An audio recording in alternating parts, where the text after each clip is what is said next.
आप सभी का स्वागत है हमारे चैनल ए टू वे आगाज से अंजाम तक में। और मैं हूं आपका होस्ट एंड दोस्त सर्वेश पांडे। आज का जो मुद्दा है, आज का जो टॉपिक है, पहले तो क्षमा चाहूंगा कि बहुत दिन बाद आप लोगों से यहाँ पे हम मुलाकात हो रही है और लेकिन वो सारी मुलाकात आज के शो में हम आपको पे बैक करने वाले हैं, क्योंकि आज के शो का जो टॉपिक है वो बहुत ही इंपॉर्टेंट है ह्यूमन बीइंग के लिए, एक होलिस्टिक कॉन्सेप्ट के लिए।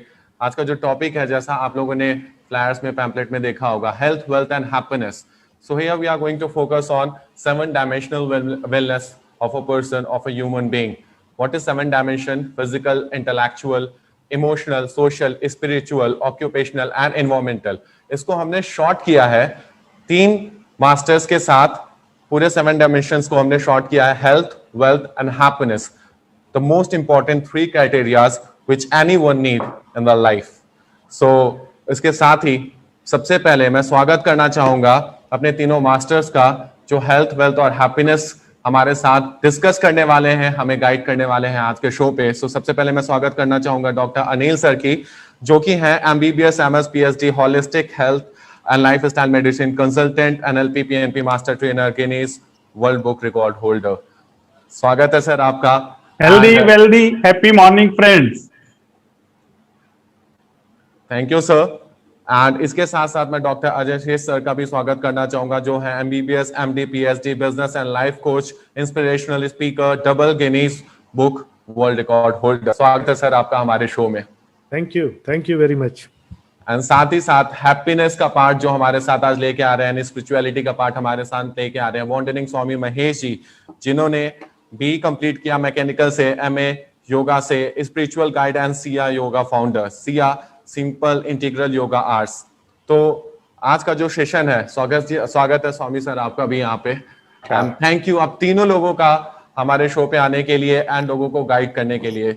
सो आज का जो टॉपिक है बहुत ही यूनिक था, मैं बहुत इसके लिए एक्साइटेड था। अगेन मैं इस जैसे हर जो उत्सुकता होती है मेरे अंदर, एंड मैं पढ़ना स्टार्ट किया कि हेल्थ, वेल्थ, हैप्पीनेस पे क्या पढूं। Then I went for Ajay sir आपके वेबसाइट को भी देखा, अनिल सर आपके वेबसाइट को भी देखा, एंड स्वामी सर मैंने शिया की वेबसाइट को भी देखा। एंड तीनों देखने के बाद मुझे ये लगा कि बस चुपचाप बस क्वेश्चन पूछूं, कुछ प्रिपेयर करूं और सारी की सारी गाइडेंस आप लोग से इस शो के अंदर लूं। So I will start from Anil sir. Sir, tell us something about the 7 dimensional wellness first. Yes, देखिए लाइफ के 7 डायमेंशन होते हैं और ये 7 डायमेंशन बैलेंस होने चाहिए। और आज हम 21st सेंचुरी में 7 डायमेंशन में बैलेंस अचीव नहीं कर पा रहे हैं। पहले तो ये जानना जरूरी है कि 7 डायमेंशन होते क्या हैं।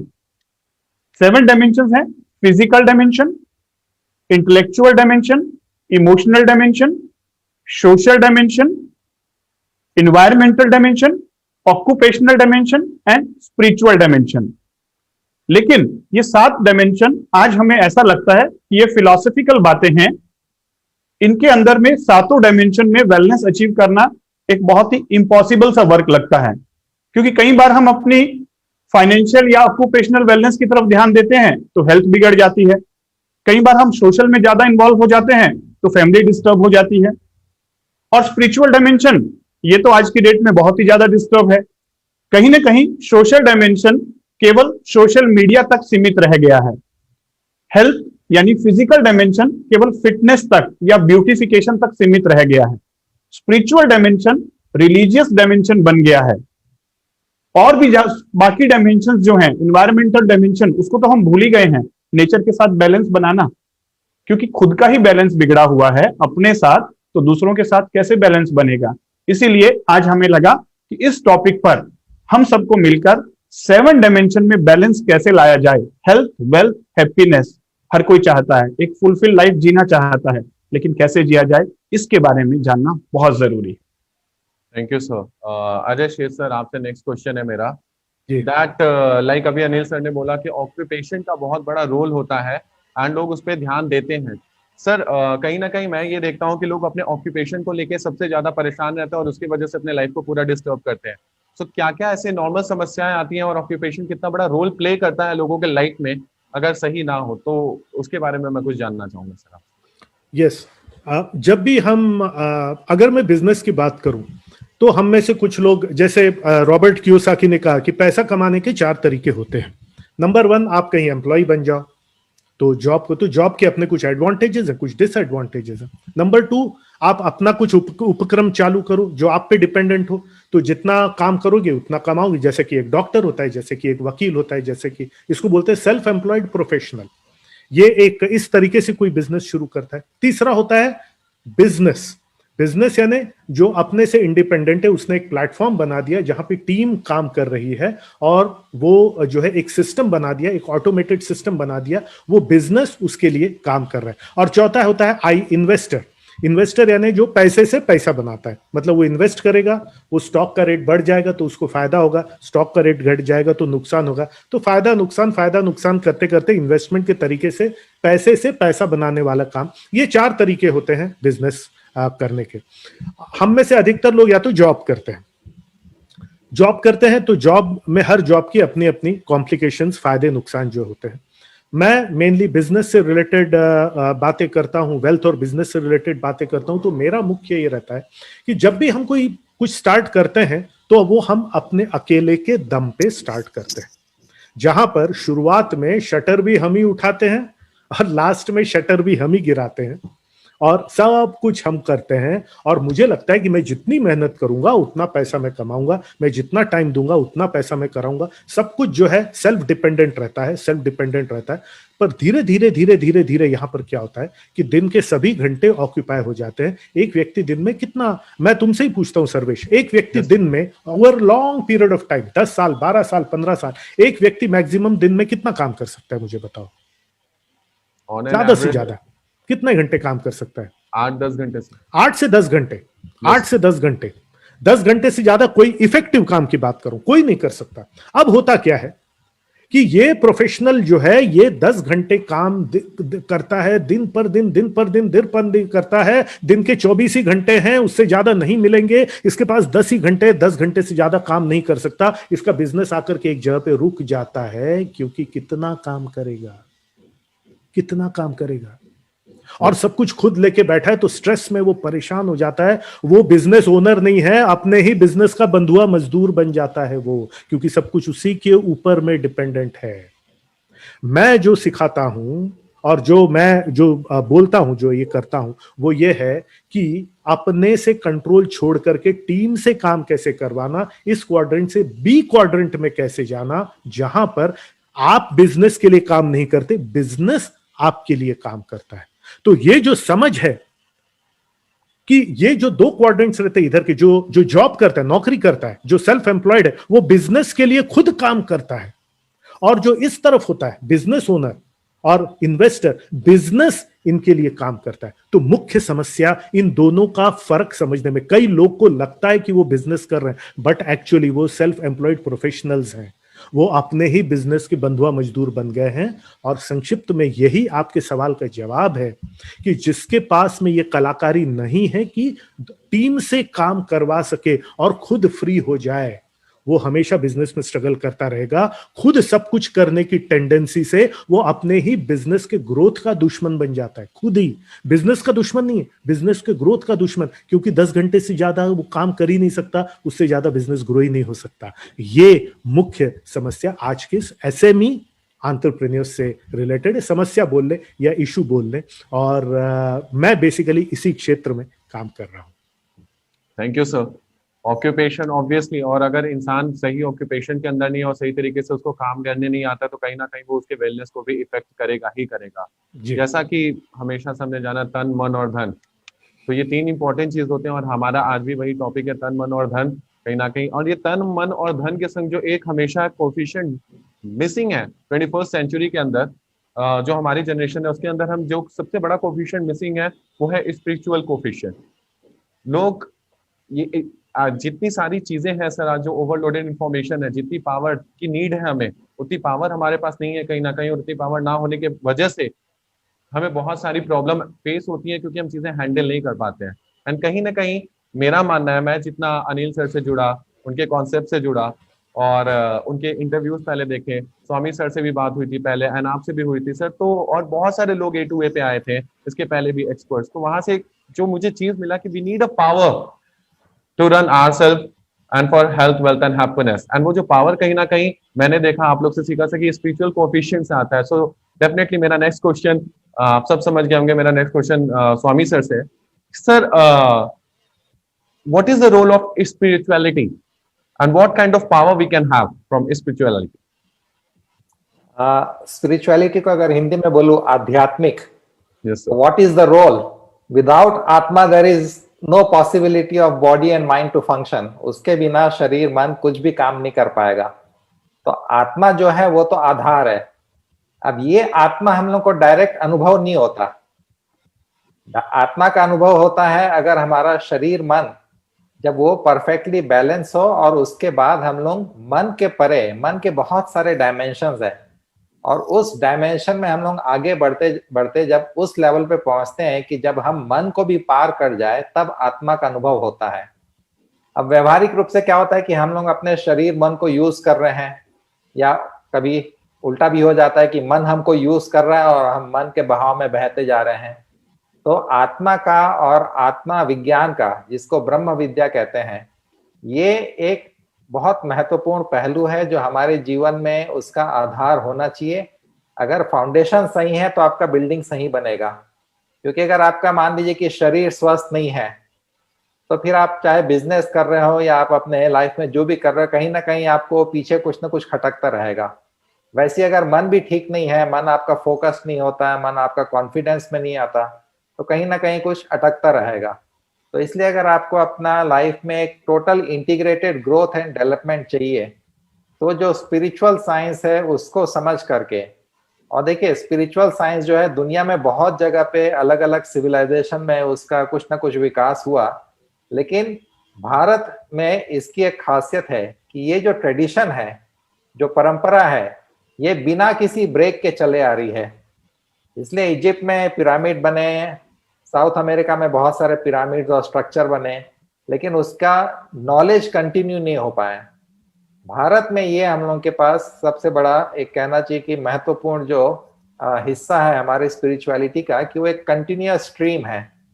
तो अगर हम इस स्ट्रीम में अपने आप को थोड़ा सा जोड़े, तो जो आध्यात्मिक फाउंडेशन तैयार होगा, उसमें फिर आप लाइफ में जो करना चाहे बहुत अच्छे से कर पाएंगे।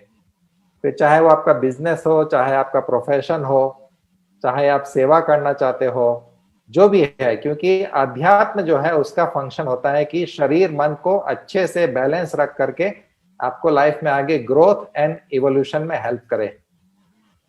Thank you sir. अब तीनों से बात करके मुझे एक कॉमन कॉन्सेप्ट दिखा कि ये तीनों ही, इवन जो 7 डायमेंशन है, वो कहीं ना कहीं मुझे इंडिकेशंस आ रहे हैं कि yes, it is very important to know about the 7 dimension of life, health wealth and happiness. ये 7 डायमेंशन को कंप्लीट करके ही आते हैं। एंड इसी के साथ साथ मेरे दिमाग में एक क्वेश्चन आया सर आपकी बातें सुनते सुनते, वो होलिस्टिक हेल्थ है। कहीं ना कहीं लोग अपने संपूर्ण स्वास्थ्य को जानते ही नहीं है।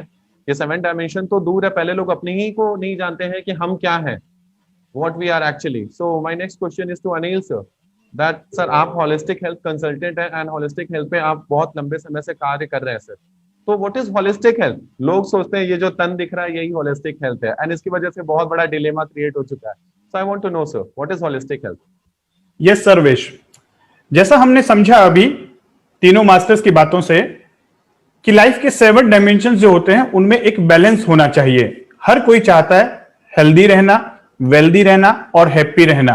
और जब हम हेल्दी, वेल्दी और हैप्पी रहते हैं तो एक फुलफिल्ड लाइफ जीते हैं। लेकिन आज ये सारी डायमेंशंस हमारी बिगड़ रही हैं। हम 7 बॉल्स को एक जगलर की तरह इस लाइफ की सर्कस में जगलिंग कर रहे हैं।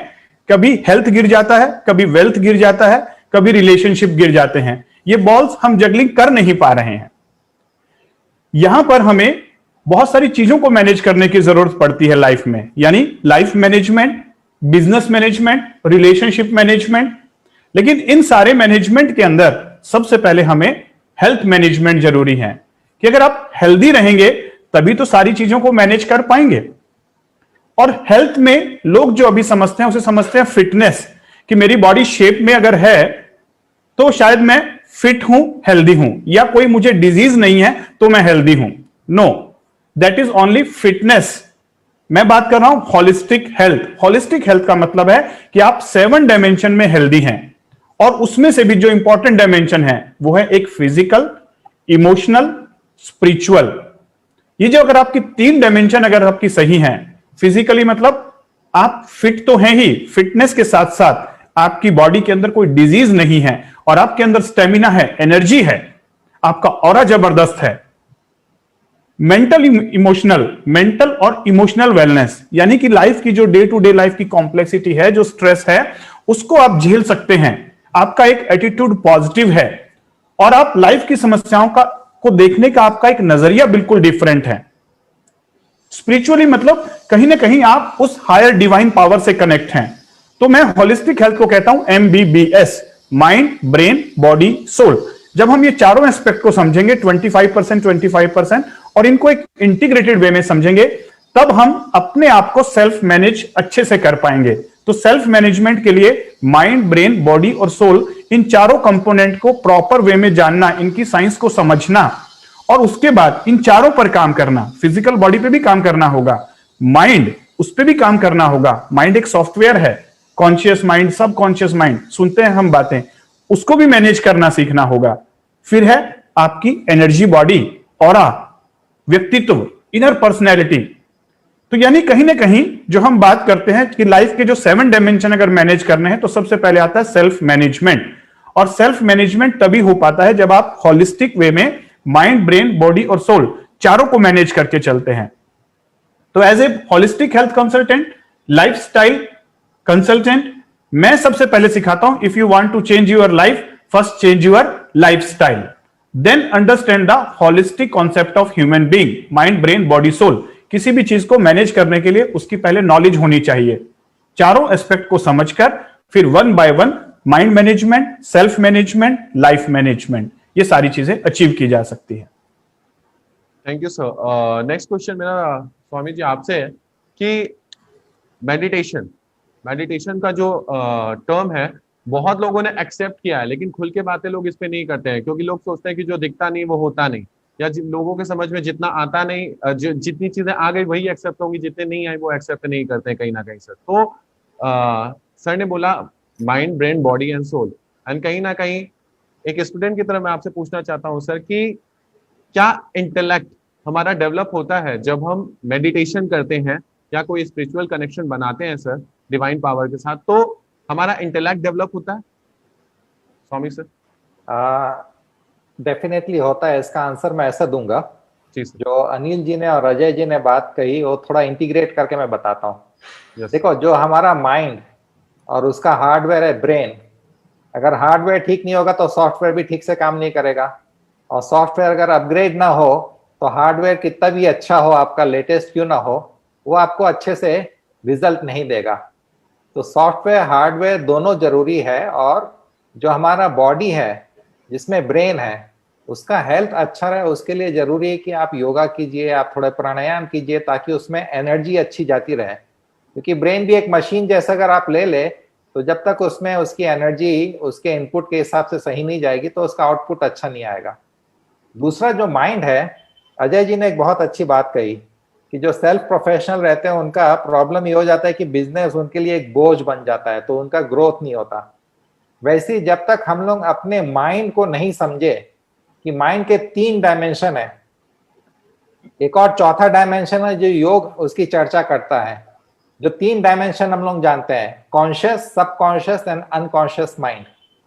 हम लोग क्या करते हैं कि हम लोग सोचते हैं कि कॉन्शियस माइंड से जितने एक्सपीरियंस हो रहे हैं वही रियल है और उसी में हम लोग उलझे रहते हैं। लेकिन अगर हम लोग सबकॉन्शियस माइंड को थोड़ा सा ट्रेनिंग दे, तो थोड़ा सा अपने अपने वर्क एरिया को डाइवर्सिफाई किया, डेलीगेट किया, आपका सबकॉन्शियस ज्यादा पावरफुल होता है कॉन्शियस से। तो मेडिटेशन जो है आपके सबकॉन्शियस को और इवन आपके अनकॉन्शियस को ट्रेन करना शुरू करता है कि how to think in a positive way, how to be creative, how to save your energy away from all the dissipating factors. तो ये जो है ये हम लोग को डिलीगेट करना चाहिए, इसलिए मेडिटेशन जरूरी है। क्योंकि लोग सोचते हैं कि मेडिटेशन क्या, ऐसे बैठ करके आंख बंद कर देना मेडिटेशन होता है। नहीं, मेडिटेशन के लिए पहले आपको एक टूल की जरूरत होती है। वो टूल होता है, चाहे मंत्र हो, चाहे आपकी श्वास हो, चाहे कोई आपके विचार आप लेकर के उसके ऊपर मेडिटेशन करें। तो मेडिटेशन की शुरुआत होती है धारणा से। लोग सीधा मेडिटेशन में जंप कर जाते हैं, लेकिन जब तक आपके पास धारणा के लिए, मतलब मन को एकाग्र करने के लिए कोई टूल नहीं है, कोई सिंबल नहीं है, तब तक आप उसमें आगे नहीं बढ़ सकते। इसलिए मेडिटेशन शुरू में किसी योगा टीचर से या किसी मेडिटेशन टीचर से सीखना चाहिए, जो आपको माइंड को कैसे फोकस करना, और जब माइंड फोकस होना शुरू होता है तब आप सबकॉन्शियस अनकॉन्शियस माइंड को भी अपने पावर्स डिलीगेट करके उससे पूरा बेनिफिट आप ले सकते हैं। ये तो होता क्या है कि कॉन्शियस माइंड से तो हम लोग ठीक है दुनियादारी में अपना इन्वॉल्व है, लेकिन सबकॉन्शियस और अनकॉन्शियस में इतना कचरा भरा है कि हम लोग उसकी कभी सफाई नहीं करते। मेडिटेशन जो है वो एरिया को साफ कर देता है, तब आपको वहां से भी लाइट मिलती है।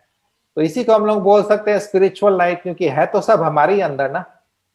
बाहर से हम लोग इंफॉर्मेशन लेते हैं, लेकिन जो विजडम होता है वो तो हमारे अंदर से ही, जो उस नॉलेज को लेकर के हमने कैसे उसको प्रोसेस किया। जिस दुनिया में हमको सब जगह दुख और गरीबी और ये सब दिख रहा है, अगर हमारा पर्सपेक्टिव, हमारी दृष्टि चेंज हो जाए तो इसी दुनिया में हमको ईश्वर की सत्ता दिखाई देती है। तो परिवर्तन हमारे अंदर होना चाहिए, इसलिए मेडिटेशन एक बहुत इंपॉर्टेंट पार्ट है। आसन प्राणायाम भी जरूरी है, लेकिन मेडिटेशन जो है, जितना खाने में नमक की जरूरत है ना, उतना ही मेडिटेशन डेली हम लोग को अपने लाइफ में उसकी जरूरत है। तब आपकी लाइफ बहुत अच्छी टेस्टी हो जाएगी।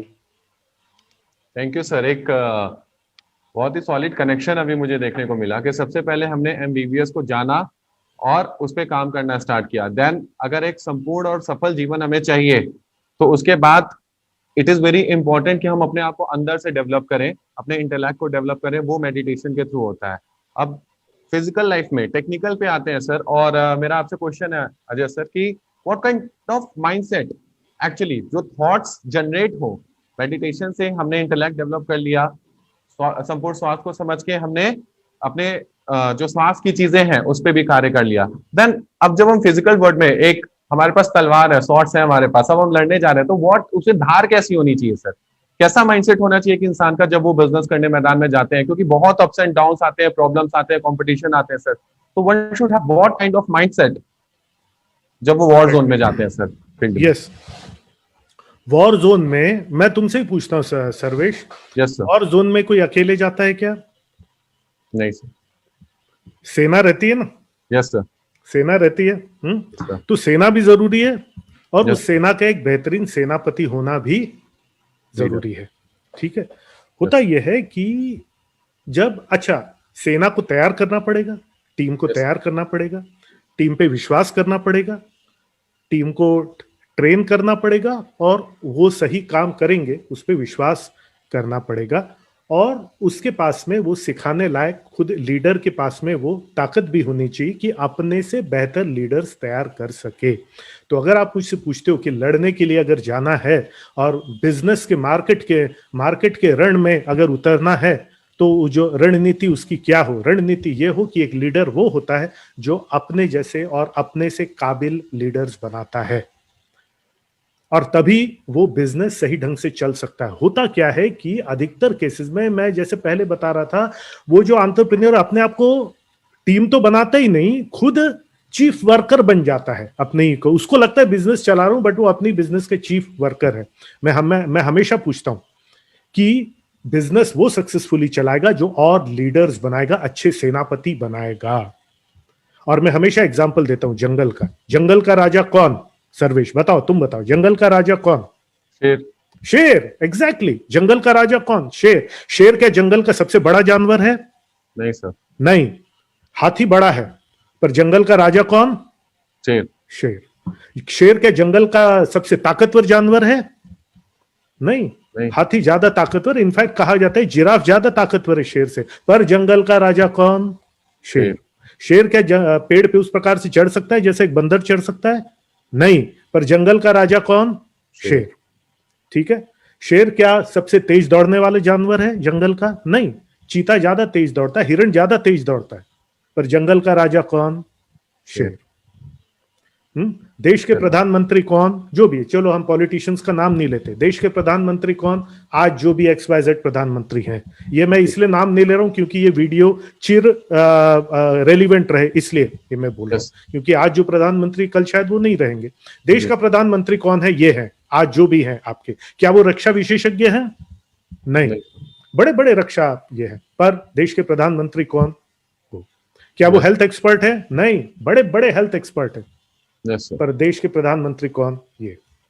क्या वो रक्षा, ये क्या वित्त विशेषज्ञ है? नहीं, बड़े बड़े वित्त एक्सपर्ट है, रिजर्व बैंक है, सब कुछ है, लेकिन देश के प्रधानमंत्री कौन?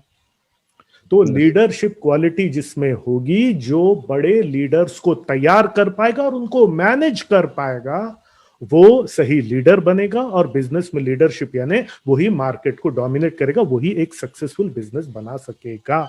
जो लीडर्स तैयार नहीं कर सकता और जो उनपे फिर विश्वास नहीं कर सकता, आज देखिए बड़े बड़े विशेषज्ञ, रक्षा विशेषज्ञ, ये विशेषज्ञ उस पर्टिकुलर लीडर की तरफ देखते हैं कि सर डायरेक्शन दीजिए हमको, क्या करें हम, कैसे करें।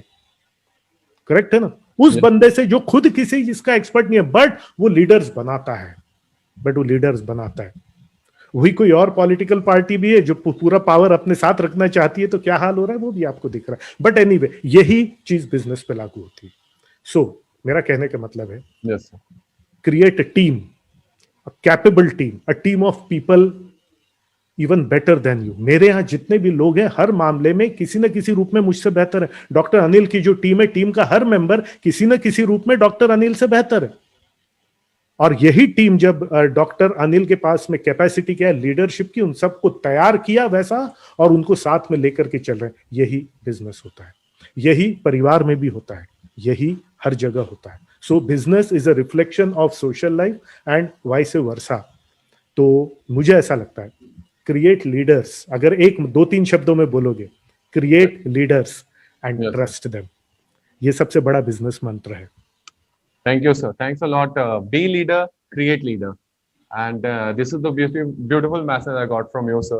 And बहुत मजा आ रहा है मुझे, क्योंकि एक सॉलिड कनेक्शन तीन चीज में, अगर लीडर बनना है तो कहीं ना कहीं अपने आप को 7 डायमेंशन में डेवलप हमें करना होगा। और 7 डायमेंशन में, क्योंकि if you are not having intellect, if we are not connecting ourselves from the divine power, अगर हम डिवाइन पावर के साथ खुद को कनेक्ट नहीं कर रहे हैं, अपने स्वास्थ्य को नहीं समझ रहे हैं, इसमें से कुछ भी गड़बड़, एक भी पहिया गड़बड़ होता है तो हम ट्रैक से बाहर हो जाते हैं। एंड अभी जो आपने एक मैसेज दिया कि yes we need to be leader and हमें लीडर्स क्रिएट करने होंगे और इसी का माइंडसेट डेवलप करना होगा। एंड बहुत ब्यूटीफुल मैसेज था सर कि ट्रस्ट करना होगा, जो हम कर रहे हैं अपने काम पे और लोगों पे ट्रस्ट करना होगा।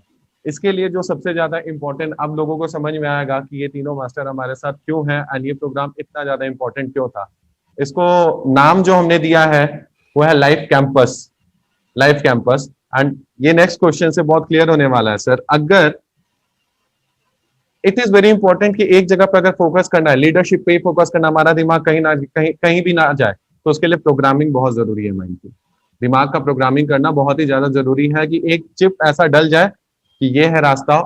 तो सर कहीं ना कहीं अनिल सर, मैंने आपके संग सेशंस किए हैं, मुझे पता है कि माइंड की प्रोग्रामिंग सेट करने में आप मास्टर है sir. So I want to know about that NLP and how to set a mind programming for holistic health and 7 dimensional development. Right, जैसे डॉक्टर अजय शेष सर ने कहा कि लीडर ही बदलाव लाते हैं, लीडर ही लीड करते हैं।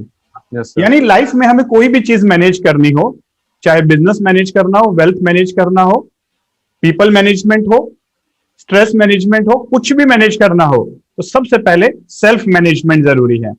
और सेल्फ मैनेजमेंट के लिए हम ट्रेनिंग भी लेते हैं, लेकिन ये ट्रेनिंग ज्यादा जो ट्रेनिंग्स होती हैं वो हम पर्सनैलिटी डेवलपमेंट के लिए लेते हैं। आउटर पर्सनैलिटी, एक होती है इनर पर्सनैलिटी। इनर पर्सनैलिटी मतलब इनर पर्सोना, आपका खुद का व्यक्तित्व। व्यक्ति के तत्व होते हैं 7 तत्व जो हमारे अंदर होते हैं। तो व्यक्तित्व और पर्सनैलिटी दोनों के हिंदी और इंग्लिश वर्ड्स नहीं है। पर्सनैलिटी मीन्स आप ट्रेनिंग के द्वारा अपने बिहेवियर में चेंज लेकर आते हो, और व्यक्तित्व अगर डेवलप करना है तो आपको अपने अंदर जाना होगा, इनर सेल्फ पे जाना होगा। मैं इस सब्जेक्ट को इस तरीके से बोलता हूं कि जो हम MBBS है, माइंड ब्रेन बॉडी सोल, योग और स्पिरिचुअल साइंसेज में कहा गया है कि हम 5 लेयर्स ऑफ बीइंग हैं, ह्यूमन बीइंग। ह्यूमन मतलब ब्रेन एंड बॉडी, बीइंग मतलब माइंड एंड सोल। लेकिन योग में कहा गया है कि हम 5 लेयर्स हैं। फर्स्ट लेयर अन्नमय कोश, फिजिकल बॉडी। सेकंड प्राणमय कोश, energy body. Third manomaya kosha, mental body. Fourth intellectual body, vijnanamaya kosha. और फिफ्थ आनंदमय कोश, ब्लिस बॉडी। लेकिन ये बातें सुनने में लगती हैं स्पिरिचुअल, फिलोसॉफिकल। मैंने इसको बायोफील्ड साइंस से समझा, क्वांटम फिजिक्स से समझा। According to quantum physics, we are 5 layers of energy vibrating at different frequencies. The first layer, which is called physical body, that is visible to our naked eyes because it is vibrating at higher wavelength and lower frequency. But the rest of the 4, they are not visible. तो अगर हमें complete health की बात करनी है, 7 dimension wellness की बात करनी है, लाइफ मैनेजमेंट, बिजनेस मैनेजमेंट की बात करनी है, तो हमें ये 5 लेयर्स को मैनेज करना होगा। यानी हमारे माइंड पे भी काम करना होगा, इंटेलेक्ट पे भी काम करना होगा, सोल पे भी काम करना होगा। और आज क्वांटम फिजिक्स, बायोफील्ड की साइंस, क्वांटम मेडिसिन जो लेटेस्ट ब्रांच है, उस पर मैं रिसर्च कर रहा हूं कि क्या इन चीजों को आप साइंटिफिक वे में एक्सप्लोर कर सकते हो। जो बातें फिलोसॉफिकल लिखी गई हैं, जो हमें फिलोसॉफिकल लगती हैं, लेकिन जो हमारे स्पिरिचुअल गुरुज थे, जो हमारे ऋषि मुनि थे, वैदिक साइंस थी, वो एक साइंस थी, फिलोसफी नहीं थी वो। हाँ, आज हमने साइंस टेक्नोलॉजी को डेवलप कर लिया और आज हम ये 5 लेयर को एक्सेस कर सकते हैं। ये है बायोफील्ड। ये बायोफील्ड के अंदर में 2 चीजें हैं, एक है एनर्जी और एक है इंफॉर्मेशन। इन दोनों को हम एक्सेस कर सकते हैं मशीन के द्वारा। और बहुत सारी प्रॉब्लम जो आपके फिजिकल बॉडी के बियॉन्ड मेटाफिजिकल बॉडीज में है, body beyond body, there are 4 to 5 bodies beyond physical body, उन्हें हम एक्सप्लोर करने की जरूरत है, वो भी साइंटिफिक वे में। तो बहुत सारी प्रॉब्लम जो हमारे माइंड में होती हैं, माइंड मैनेजमेंट जिसे हम बोलते हैं, अगर आप उसे मशीन के द्वारा देखकर, बायोफील्ड व्यूअर और बायो जीडीबी बायोवेल ऐसी डिवाइसेस हैं जिसके द्वारा आप अपनी अदर लेयर को एक्सेस कर सकते हो और उससे इंफॉर्मेशन गेन कर सकते हो। और वहां से आपको इस इंफॉर्मेशन और उस एनर्जी से आप मॉडिफिकेशंस कर सकते हो, साइंस के द्वारा, मेडिटेशन के द्वारा, हीलिंग साइंसेस के द्वारा, माइंड मैनेजमेंट साइंसेस के द्वारा। तो ये फिजिकल बॉडी जो दिखाई देती है उसके लिए फिजिकल साइंसेस लगेंगी, लेकिन जो मेटाफिजिकल बॉडी है, जैसे माइंड एक ऐसी चीज है जो देखा नहीं जा सकता, जैसे स्वामी महेश ने कहा सॉफ्टवेयर, लेकिन जो देखा नहीं जा सकता उसकी भी तो कुछ साइंसेस होंगी जो हमें कॉलेज में नहीं पढ़ाई गई हैं। बायोलॉजी पढ़ा दिया गया, ब्रेन पढ़ा दिया गया, माइंड की साइंस नहीं पढ़ाई गई। लेकिन आज हम 24/7 इस माइंड से लड़ रहे हैं, लाइफ से लड़ रहे हैं। हाँ, साइन थीटा कॉस थीटा हमने बहुत पढ़ा। सर्वेश, कितना यूज करते हो sine theta cos theta life में? अभी तो कहीं भी यूज नहीं है सर। एक जो नॉर्मल हाउस वाइफ है उसको कहां यूज पड़ता है साइन थीटा कॉस थीटा? हमें ऐसी साइंसेस पढ़ा दी गई हैं जिसका आज हमें प्रैक्टिकल में यूज नहीं है। कैरियर के लिए था, हो सकता है किसी के 1 या 2% लोगों में काम आ रहा होगा, लेकिन ये 99% जो हर कोई काम करता है 100% इस माइंड की साइंस के द्वारा कोई नहीं पढ़ा रहा है। तो न्यूरो लिंग्विस्टिक प्रोग्रामिंग एक ऐसी साइंस है जो माइंड को मैनेज करना सिखाती है, कॉन्शियस, सबकॉन्शियस, अनकॉन्शियस। लेकिन उसके साथ साथ जैसे स्वामी जी ने कहा, इंटेलेक्ट, आपकी इनर कॉन्शियसनेस, उसके साथ भी जुड़ना होगा, और higher consciousness, divine power, inner self, higher self, दोनों के साथ जुड़ने की जरूरत है।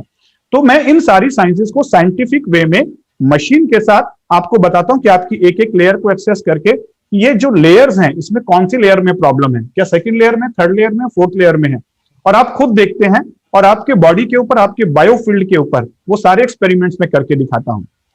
कहीं ना कहीं मुझे लगा कि जैसे आज की डेट में जो मैं बातें कर रहा हूं वो बहुत अच्छी हैं, लेकिन बिजनेस भी तो उतना ही जरूरी है। तो हमें बिजनेस मास्टर्स की जरूरत है। और रियल लाइफ में जो आज हम स्पिरिचुअलिटी सर्च कर रहे हैं कि सोल क्या है, गॉड क्या है, और प्रैक्टिकल स्पिरिचुअलिटी कैसे फॉलो की जाए, प्रैक्टिकल एनलाइटमेंट कैसे फॉलो किया जाए, इसीलिए मुझे लगा कि पॉजिटिव हेल्थ जोन में लाइफ कैंपस प्रोग्राम लाने की जरूरत है और यहां पर 2 नए मास्टर्स को भी जोड़ने की जरूरत है जो इस फील्ड में ऑलरेडी उन्होंने बहुत ज्यादा काम किया है और साइंटिफिक वे में। तो इसीलिए आज हमने ये इनिशिएटिव लिया कि स्वामी महेश और डॉक्टर अजय शेष को, इन मास्टर्स को भी हम positive health zone life campus में लेकर आए और हम तीनों हाथ मिलाकर एक काम करें कि जो डे टू डे लाइफ की प्रॉब्लम्स हैं, ये 5 लेयर, सोल को भी मैनेज करना है, सोल के साथ भी जुड़ना है, बहुत सारी चीजें, तो वहां पर कौन गाइड करेगा? स्वामी महेश गाइड करेंगे। बिजनेस को कैसे चलाना है, अजय शेष सर गाइड करेंगे। हेल्दी कैसे रहना है, मैं गाइड करूंगा। हम एक साथ अगर साइंटिफिक वे में इन सारी चीजों को लाएं और जो आज के समय की जरूरत है। हर आदमी सर्च कर रहा है स्पिरिचुअलिटी को, हर आदमी सर्च कर रहा है बिजनेस को, हर आदमी सर्च कर रहा है हेल्थ को, लेकिन आजकल इंफॉर्मेशन और टेक्नोलॉजी दोनों ओवरलोडेड हैं। रेलेवेंट इंफॉर्मेशन, प्रैक्टिकल इंफॉर्मेशन बहुत कम जगह है। यूट्यूब पे जाते हैं हम कुछ और सर्च करने और मिलता है हजारों बकवास चीजें और हम खो जाते हैं उस जंगल में। तो आज हमने सोचा ये सारी चीजों को प्रैक्टिकल वे में लाने का। इसीलिए अजय सर और स्वामी महेश सर, मैं आप लोगों से आज रूबरू इसीलिए भी हो रहा हूं कि हम एक प्लेटफॉर्म पर बात करें। ये जो डे टू डे लाइफ की समस्याएं हैं, क्या वो अंडर वन रूफ एक जगह पर हम 7 डायमेंशन वेलनेस को अलाइन कर सकते हैं? क्या एक जगह पर हम आउटर वर्ल्ड को और इनर वर्ल्ड को मैनेज कर सकते हैं? मेरा ऐसा सोचना है, यस किया जा सकता है। और इस विषय पर मैं स्वामी महेश जी का और अजय सर का भी ओपिनियन जानना चाहूंगा। Yes sir. यस, स्वामी जी आप शुरुआत करें। एक छत पे सबका आना, एक साथ आना। जी, जो योग के ग्रंथ है, क्लासिकल टेक्स्ट, उसमें उपनिषद, उसका बहुत महत्व है।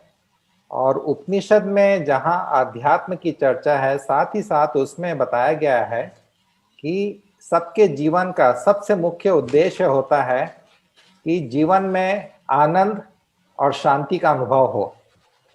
इसलिए आप देखेंगे कि योग के कभी भी कार्यक्रम शुरू होते हैं तो हम लोग ओम उच्चारण करते हैं, शांति मंत्र का उच्चारण करते हैं। और ये आनंद क्या है? क्योंकि जो सबसे पुराना उपनिषद है, ईशावास्य उपनिषद, उसमें भी कहा गया है कि ये जो सृष्टि है उसमें सब जगह ईश्वर की सत्ता व्याप्त है। गॉड इज ऑल परवेडिंग, सब रिलीजन भी मानते हैं।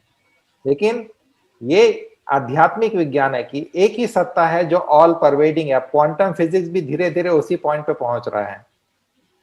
और फिर आगे कहते हैं कि ये जो सत्ता है जो ऑल परवेडिंग है, सर्वव्याप्त है, इसने सृष्टि बनाई है हमारे भोग के लिए, ताकि हम उसको एंजॉय करें। तो एंजॉयमेंट के लिए ये सृष्टि बनी है।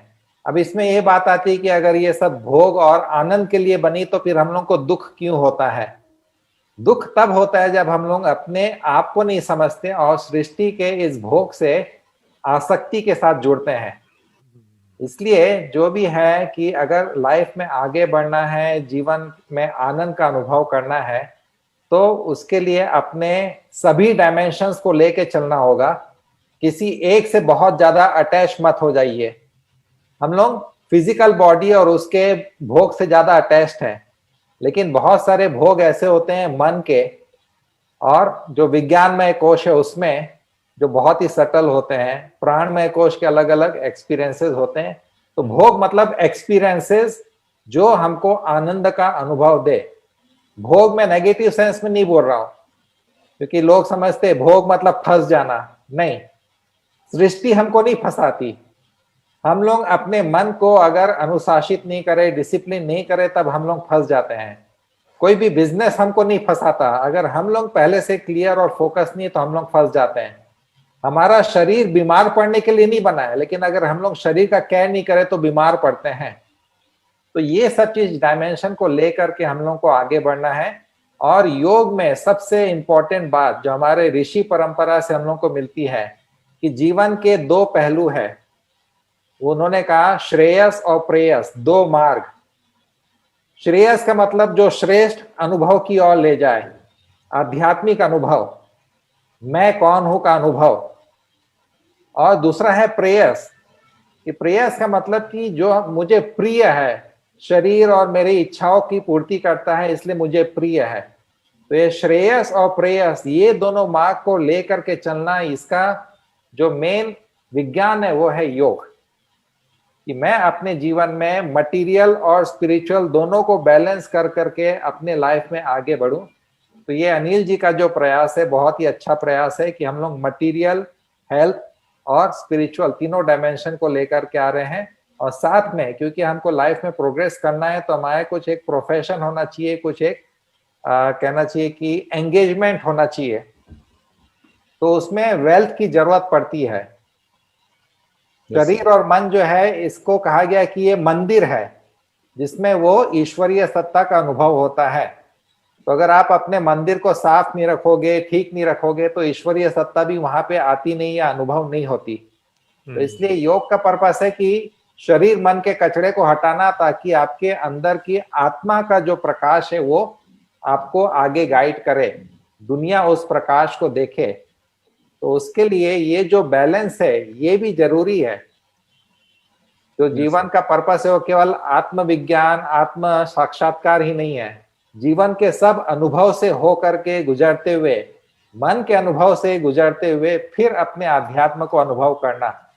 इसलिए हमारे ऋषि परंपरा में 4 डायमेंशंस बता दिए, उसको कहा पुरुषार्थ। ये 4 प्रकार के पुरुषार्थ होते हैं, अर्थ, काम, धर्म और मोक्ष।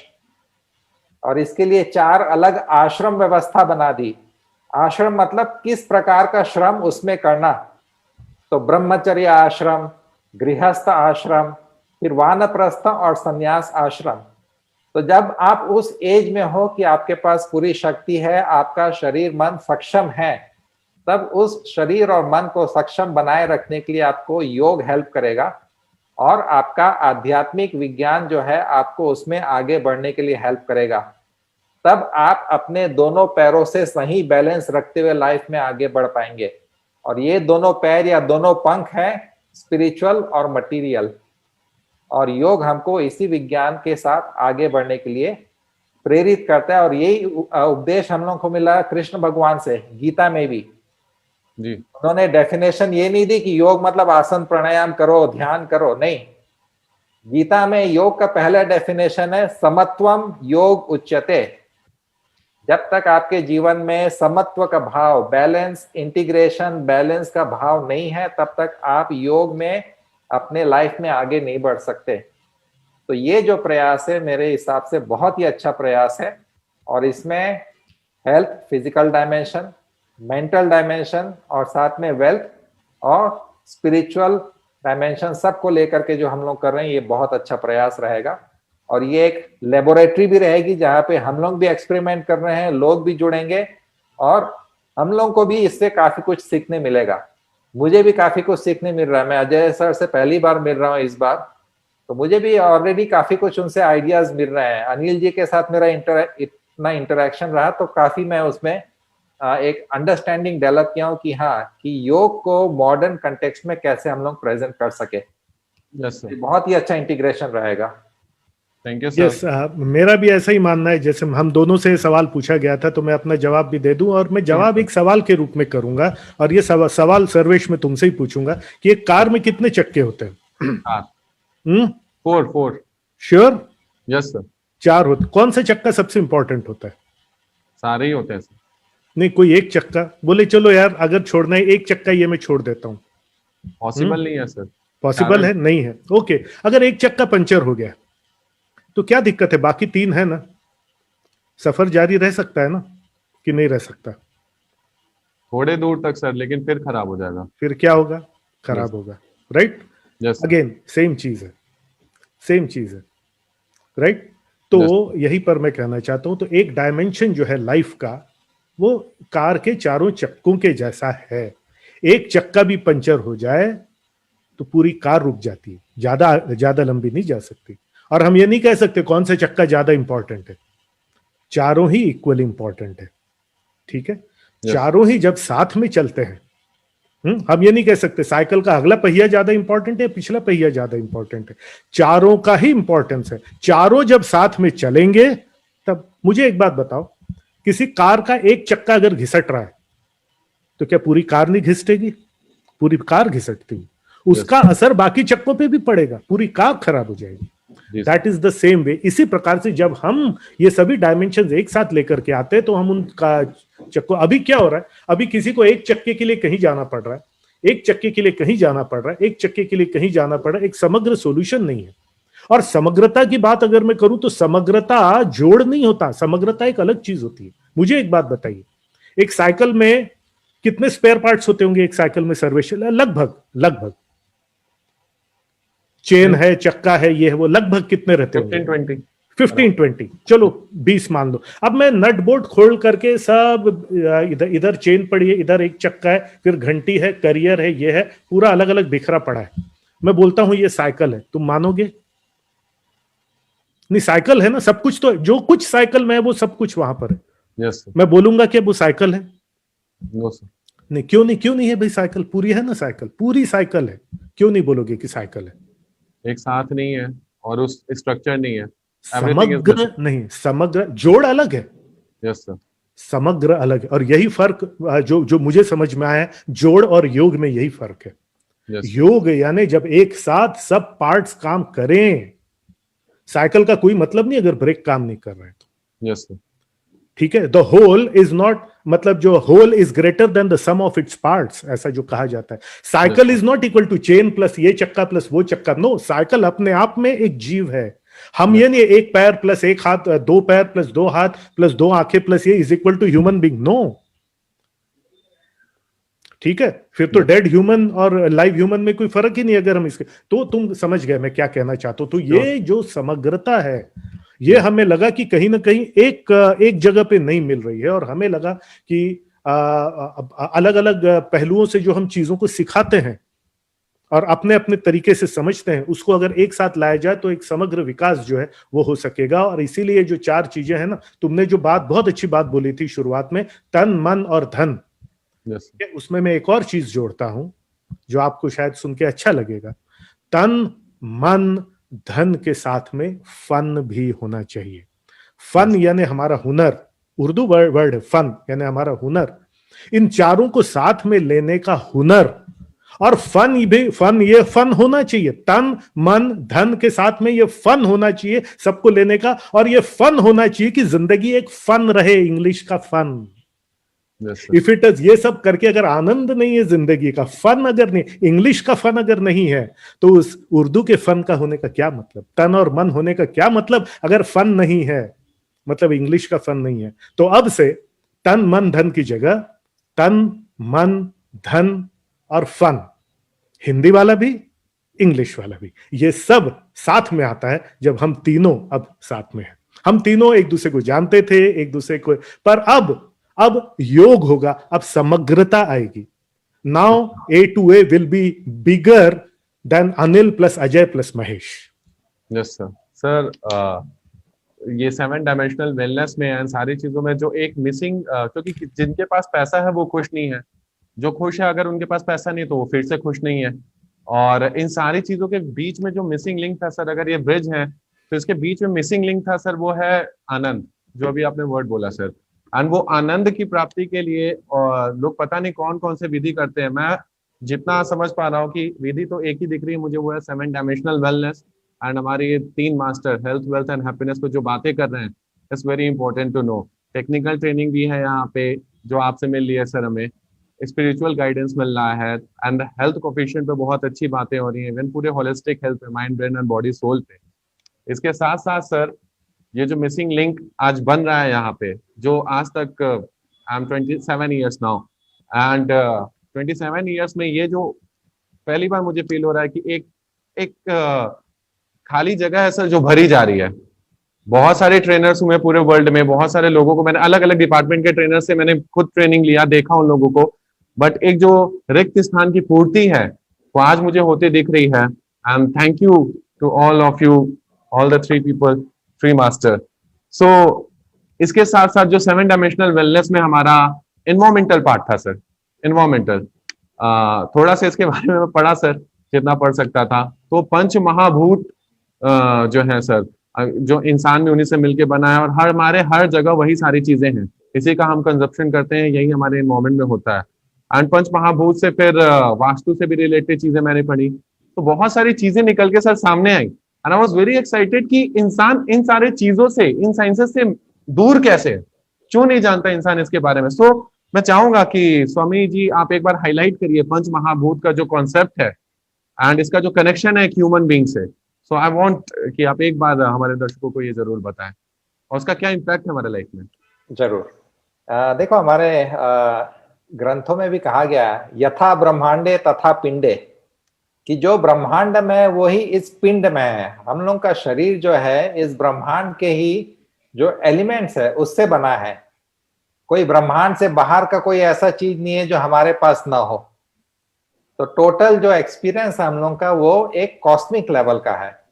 और कॉस्मिक लेवल की जब हम बात करते हैं तो हमारे अंदर जो भी चेंजेस आ रहा है उसका कहीं ना कहीं एक रिलेशन होता है कॉस्मिक लेवल पे, कि ये पैंडेमिक आया, ठीक है, उसका कहीं ना कहीं कॉस्मिक लेवल पे उसका रिलेशन था। अभी जो चेंजेस आ रहे हैं उसका कॉस्मिक रिलेशन है। और कहाँ पे उसको हम लोग देखते हैं ज्योतिष के द्वारा, कि कुछ ज्योतिष लोग ने अपना प्रेडिक्शन किया था कि 2020 में कुछ महामारी फैलेगी। अब एग्जैक्ट वो नहीं बता सकते कि कोरोना होगा या किस टाइप का वायरस होगा। मैं भी जब देखा था 2019 में, मैं अपने टूर में था नॉर्थ अमेरिका में, तब मैंने अपने सब ग्रुप को बता दिया कि 2020 में मैं कहीं पे टूर नहीं करूंगा। मैंने अपने सब यूएसए, कनाडा, यूरोप के प्रोग्राम कैंसिल कर दिए थे। तो लोगों ने पूछा क्यों, तो मैंने कहा कि देखो भाई, ज्योतिष में मैंने कुछ देखा है, मेरे को अभी एग्जैक्ट नहीं पता कि क्या होगा, लेकिन जो भी होगा ग्लोबल लेवल पे होगा। तो उसमें शनि है, जुपिटर है जो बृहस्पति है, और प्लूटो का एक कॉम्बिनेशन बन रहा था। तब वो ब्रह्मांड का असर हमारे ऊपर हो रहा है कि नहीं, कि वो जो प्लैनेट्स बाहर है उसका असर अभी हो रहा है। अभी जो यूएसए में हो रहा है उसका भी हम लोग को कहीं ना कहीं लिंक दिख रहा है प्लैनेटरी मूवमेंट से। तो जो ब्रह्मांड में वो हम लोग में भी है, हम लोग का एक कनेक्शन है। और इंग्लिश में इसको कहते हैं स्ट्रिंग थ्योरी, कि जैसे मकड़ी के जाले में आप कहीं एक साइड पे टच करो तो पूरा जाला हिलता है, वैसे ही हम लोग के लाइफ में हम जो करते हैं उसका असर ब्रह्मांड पे पड़ता है, और ब्रह्मांड में जो हो रहा है उसका असर हम पे पड़ता है। और इसका बेस्ट रिलेशन जो हमारे योगी ने, ऋषि मुनियों ने दिया वो है पंच तत्वों के द्वारा, कि जो विजिबल यूनिवर्स है उसमें 5 तत्व हम लोग को दिखाई देते हैं, जिसमें 3-4 तो क्लियर है लेकिन एक इम्परसेप्टिबल है, जो हमारे कहना चाहिए आंखों को दिखाई नहीं देता, लेकिन उसके बिना अनुभव नहीं हो सकता। पृथ्वी तत्व, जितना भी मैटर जो है उसको कहा पृथ्वी तत्व। फिर उसके बाद जल तत्व, जो एनर्जी का मूवमेंट होता है वो आता है जल तत्व में, लेकिन ये मूवमेंट है थोड़ा ग्रॉस, जो दिखाई देता है, फ्लो के रूप में दिखाई देता है।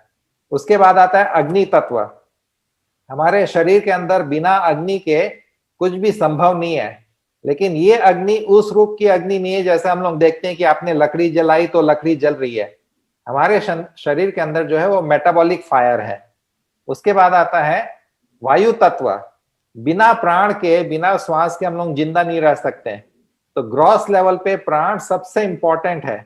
हालांकि योगी लोग एडवांस मेडिटेशन में जाकर के ब्रीदिंग भी स्टॉप कर देते हैं। मतलब प्राण जो है केवल श्वास से रिलेटेड नहीं है, उससे भी और सटल कुछ वायु तत्व का सटल कंपोनेंट है जिसको बोलते हैं प्राण। और जो 5वां तत्व है वो है आकाश तत्व। बिना आकाश के कोई भी चीज उसमें रह नहीं पाएगी। आकाश है तभी सब पृथ्वी और ये अलग अलग प्लैनेट्स और हमारा शरीर, शरीर के अंदर भी स्पेस एलिमेंट है, इसलिए ये पूरा ऐसे कॉम्बिनेशन बना रहता है। तो हमारे ऋषि मुनियों ने कहा कि ये जो 5 तत्व है पूरे ब्रह्मांड में और आपके पिंड यानी आपके शरीर में उसका कॉमन रिलेशन है। इसलिए जब तक आप अपने को ब्रह्मांड के साथ जोड़ करके नहीं देखते हो तब तक आप अपने आप को बहुत लिमिटेड समझोगे। और जब आप अपने कहना चाहिए तत्व के द्वारा अपना विस्तार समझोगे, वही व्यक्ति को हम लोग बोलते हैं बुद्ध या प्रबुद्ध, कि उसकी बुद्धि जाग गई।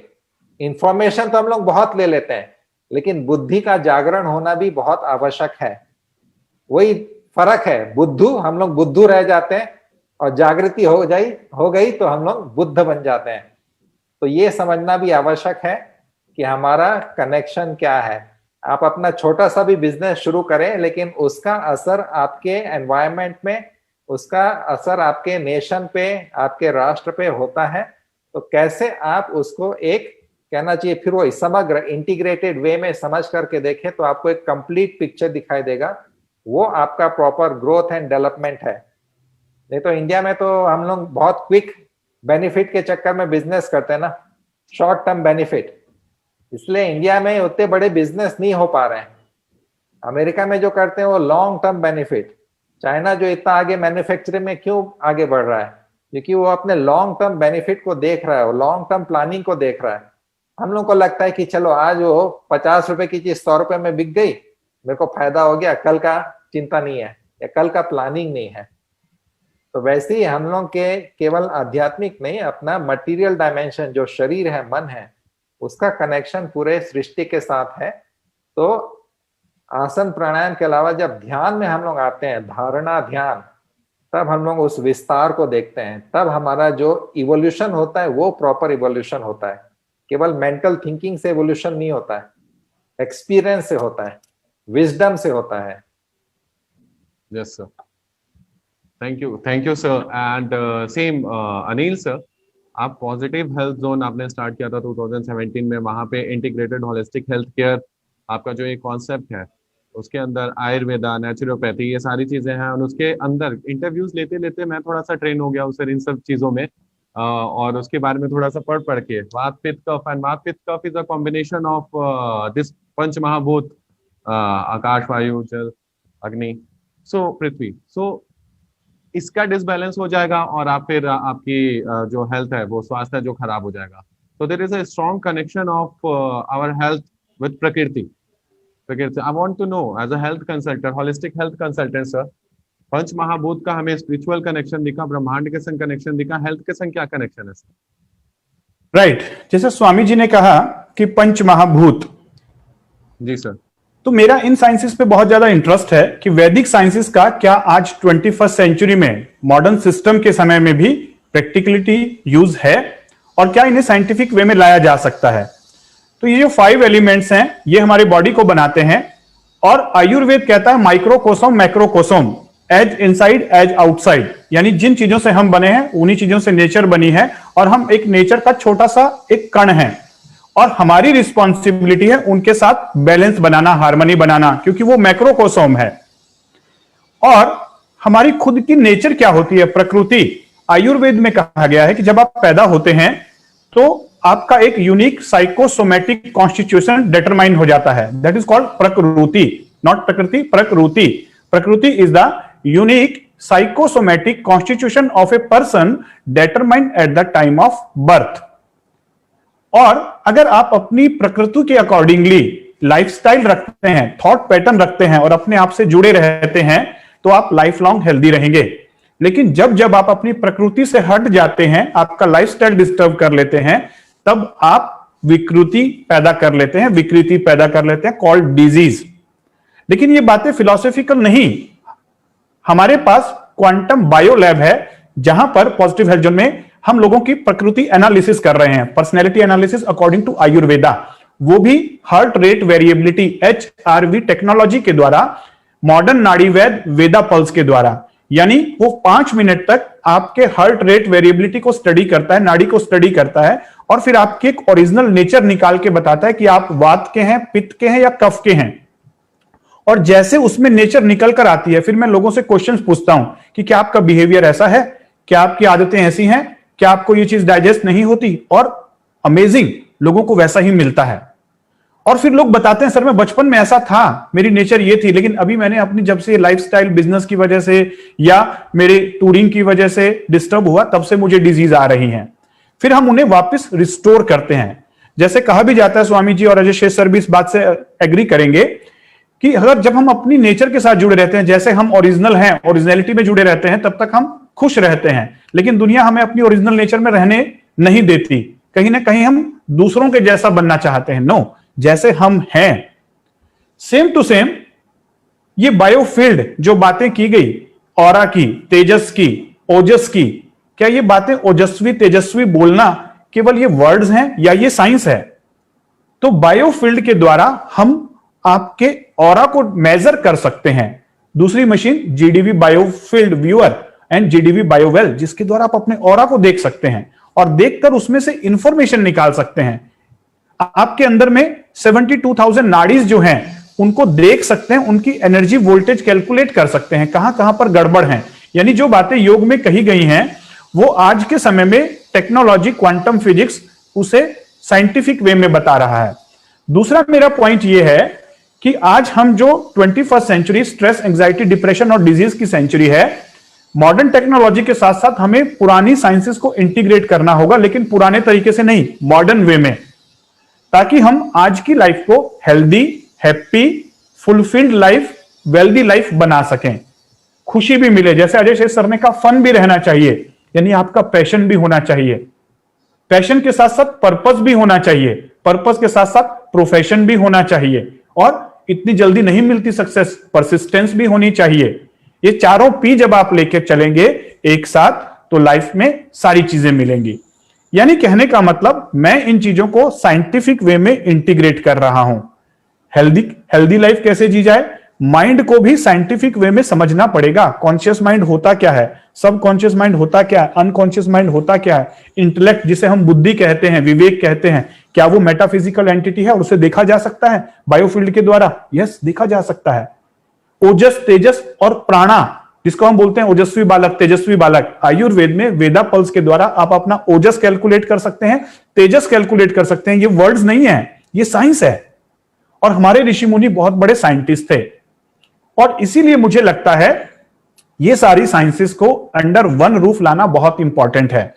देखिए, सारी साइंसेस, बहुत सारे लोग बातें कर रहे हैं, कोई आयुर्वेद की बात कर रहा है, कोई योग की बात कर रहा है, कोई बिजनेस ट्रेनर है, कोई हेल्थ ट्रेनर है, कोई फिटनेस ट्रेनर है, लेकिन हम सारों को एक साथ योगिक वे में, इंटीग्रेटेड वे में और साइंटिफिक वे में कैसे ला सकते हैं? शायद ये जो आज इनिशिएटिव हुआ है 3 मास्टर्स का, और उसको साइंटिफिक वे में अंडर वन रूफ लाकर हम लोगों को बताएंगे कि कैसे आप अपनी 7 डायमेंशन को एक साथ अचीव कर सकते हैं, माइंड, ब्रेन, बॉडी, सोल को अलाइन कर सकते हैं। जैसे अजय शेष सर ने कहा कि 4 कार के पहिए, व्हील, चारों का होना जरूरी है, लेकिन वो चारों पहिए अगर अलाइन नहीं है, अलाइनमेंट गड़बड़ है, चारों के ठीक होने के बावजूद भी गड़बड़ हो जाएगा। तो हमने ये भी कोशिश किया है कि आपकी इनर अलाइनमेंट, आउटर अलाइनमेंट दोनों को एक साथ लाया जाए। मतलब जो लाइफ की डायमेंशन है उन्हें अलाइन भी करना होगा, सारी डायमेंशन पे इंडिविजुअल वर्क करना होगा, फिर उनको एक साथ जोड़कर अलाइन करना होगा। चारों चक्के सही होने के बाद इनर अलाइनमेंट सही, और हायर सेल्फ के साथ कनेक्शन। तो ये हमारा ये प्रयास है कि इन सारी बातों को, जो फिलॉसफिकल बातें थी, साइंटिफिक वे में लाया जाएगा, फिर उसके बाद उन्हें मॉडर्न बनाया जाएगा। जो आज डे टू डे लाइफ में स्पिरिचुअलिटी को लेकर लोग परेशान हैं, एनलाइटनमेंट को लेकर परेशान हैं, लोग बिजनेस को लेकर परेशान हैं, हेल्थ को लेकर परेशान है, सोशल रिलेशनशिप को लेकर परेशान है, इन सारी चीजों को practical spirituality, practical enlightenment, practical day to day health कैसे अचीव की जाए। सीधी बात, नो बकवास, फालतू की बातें नहीं, मार्केटिंग स्टंट नहीं, हम यहां पर बात करेंगे सीधी बात जो दिल से निकलेगी और सही होगी और साइंटिफिकली प्रूफ होगी, लॉजिकली आप उस बात के साथ एग्री करेंगे। ये सारी चीजें हम अंडर वन रूफ लेकर आएंगे इस पॉजिटिव हेल्थ जोन A2A के साथ लाइफ कैंपस प्रोग्राम में। Thank you sir. आपने बात किया inner alignment and outer alignment. And outer alignment के लिए सर एक डिसिप्लिन्ड बिहेवियर, जैसे हेल्थ के लिए, स्वास्थ्य के लिए, डिवाइन पावर के लिए एक disciplined behaviour is very important. Outer world में अगर हम काम करने जा रहे हैं, चाहे वो बिजनेस, चाहे कोई भी ऑक्यूपेशन हो, तो one disciplined behaviour is very important, like knowledge, attitude, communication skills, all the things are very, very important. So I want to know something about these particular outer behavior. अगर sir occupation में जाते हैं तो knowledge कितना important है, skills कितने important है, और लोग लैक यहाँ पे कहाँ पे कर रहे हैं? Yes sir. मुझसे पूछ रहे हैं आप? इससे Ajay sir, okay, yes sir. Right. So आपने बात की डिसिप्लिन की और जो अलाइनमेंट की बात है, राइट। सो मेरी बात को पूर्ण किए, 4 बेहतरीन चक्के हैं, लेकिन एक का डायरेक्शन इधर, एक का डायरेक्शन इधर है, तो कार कैसे चलेगी, राइट। सो चक्कों का बेहतरीन होना ही जरूरी नहीं, उनका आपस में तालमेल भी जरूरी है, करेक्ट है। So again in the same way, ये जो हम अपना जिंदगी जी किस प्रकार से रहे हैं, मतलब कि अगेन जो हमारी पूरी जो दिनचर्या से लेकर के सब कुछ कितना अलाइंड है हमारे विजन से, ठीक है। हम बात विजन की कर रहे हैं, बट हमारा ईटिंग हैबिट्स अलग है, हमारी ये हैबिट्स अलग है। सो डिसिप्लिन वो सब चीजों को जो एक साथ लेकर के आए, वो उस पे फोकस रहना वो बहुत जरूरी है। डिसिप्लिन का मतलब, डिसिप्लिन की अगर मैं बात करूं तो बेसिकली क्या है, फोकस। मैंने एक जगह सुना था, मेरे वन ऑफ माय एक ट्रेनर है जिनको मैं फॉलो करता हूं, उनका कहना है time is not the most valuable asset, focus is the most valuable asset. और ये कितनी बात सही है, टाइम सबको बराबर मिला है, 24 घंटे सबको मिले हैं, हम सबको चारों को 24 घंटे मिले हैं, तो कौन कहता है टाइम नहीं है मेरे पास? टाइम 24 घंटे सबको मिला है। अंबानी को भी दिन के 24 घंटे मिले, एक भिखारी को भी दिन के 24 घंटे मिले हैं। उन 24 घंटों का यूज कैसा होता है, वो टाटा को एक टाटा बनाता है और एक भिखारी को भिखारी बनाता है, और या एक अच्छे भले व्यक्ति को भिखारी बना दे सकता है, बना सकता है। सो फोकस क्या है? वो टाइम का सही यूटिलाइजेशन फॉर अ फ्यू वर्दी थिंग्स इन लाइफ। यही तो डिसिप्लिन है। अगर आप चार चीजों के पीछे भागोगे, means you are not disciplined. Disciplined और फोकस एक ही सिक्के के दोनों पहलू हैं, राइट? सो कुछ चीजों पे फोकस होना और अपनी पूरी जिंदगी को उन चीजों पे फोकस करना जिसमें से बिजनेस एक हो, क्योंकि अर्थ प्राप्ति बहुत जरूरी है। अल्टीमेटली अगर आपको सेवा भी करना है तो आपके पास में पैसा होना चाहिए। अगर आपको सेवा भी करना है तो अच्छा भला एक बिजनेस होना चाहिए जिससे बचा हुआ पैसा आप सेवा कर सके। अदरवाइज बिना इनकम के अगर आप सेवा करते हैं तो एक दिन खुद ही प्रार्थी बन जाएंगे। आर यू अंडरस्टैंडिंग मैं क्या कह रहा हूं? बड़ी सेवा कौन कर सकता है? जो बड़ा पैसा कमा सकता है। सीधी सी बात है। किसी को मांग के किसी को देना वो नहीं। अभी वो डाकू नहीं रहे कि अमीरों को लूट करके गरीबों में बांटते थे। नो, मुझे ज्यादा सेवा करना है तो मुझे क्या करना होगा? मुझे ज्यादा पैसा कमाना पड़ा, मुझे ज्यादा डिसिप्लिन वे से अपने बिजनेस को चलाना पड़ेगा। As simple as that. अर्थ प्राप्ति बहुत जरूरी है, क्योंकि सांसारिक जीवन में हमको रहना है, और वो तभी हो सकता है जब हमारा लाइफ का एक वो लाइफ और बिजनेस का लाइफ का एक फोकस हो और बिजनेस का एक फोकस हो। So focus is more valuable then time, because time सबको बराबर मिला है। फोकस जो कर सकेगा, and focus is discipline. What is focus? What is discipline? Focus is concentrating on one important thing when 99 others are pulling you in different directions. Hindi में भी बोल देता हूं। फोकस या ध्यान केंद्रित करना या फोकस रहना क्या है? उस एक चीज पे केंद्रित रहना, उस एक जरूरी महत्वपूर्ण चीज पे केंद्रित रहना जब 99 दूसरी चीजें अलग अलग दिशाओं में आपको खींचने की कोशिश कर रही हों। करेक्ट है? तो अनलेस यू आर फोकस्ड कुछ नहीं हो सकता, और वो फोकस ही डिसिप्लिन है। वो फोकस सबसे पहले तो मन का फोकस, पहले फोकस माइंड में होता है, और उसके बाद डेली की आदतों में, और ये फिर धीरे धीरे ये फोकस आदत बन जाता है। फिर धीरे धीरे ये डिसिप्लिन जो है वो आदत बन जाती है।